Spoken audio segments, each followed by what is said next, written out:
नमस्कार मंडळी, आज मी बनवणार आहे परवरची अशी एकदम झणझणीत मसालेदार आणि खूपच टेस्टी भाजी।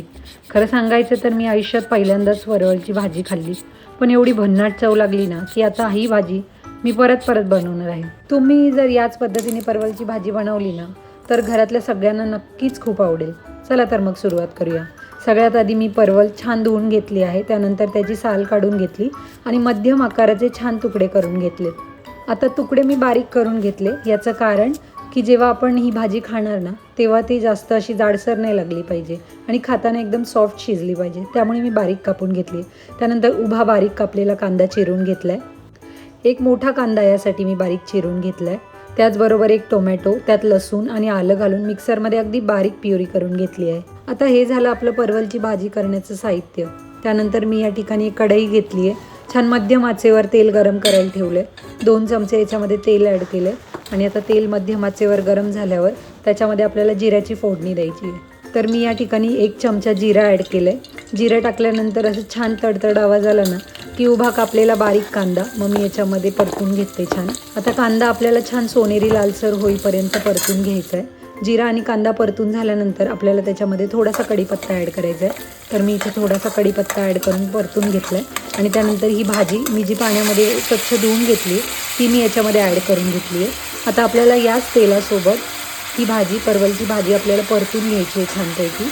कांद्यासोबत ही भाजी छान परतून घेतल्यानंतर आपल्याला त्याच्यामध्ये चवीनुसार मीठसुद्धा ॲड करायचं आहे।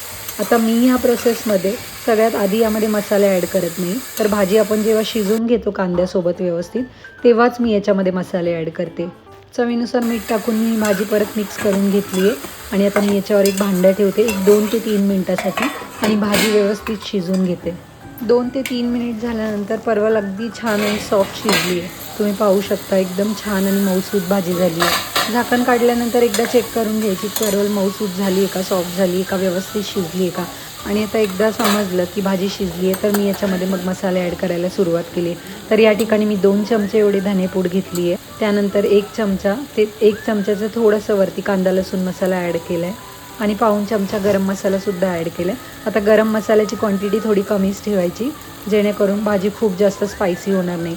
त्यानंतर पाव चमचा मी याच्यामध्ये हळद टाकली आहे आणि आता हे सर्व मिश्रण मी या मसाल्यामध्ये मिक्स करून घेते। आपली भाजी छान मसाल्यामध्ये एकजीव करून घ्यायची। ही प्रोसेस नेहमी भाजी शिजवल्यानंतर करायची जेणेकरून त्याची टेस्ट खूप छान उतरते भाजीमध्ये।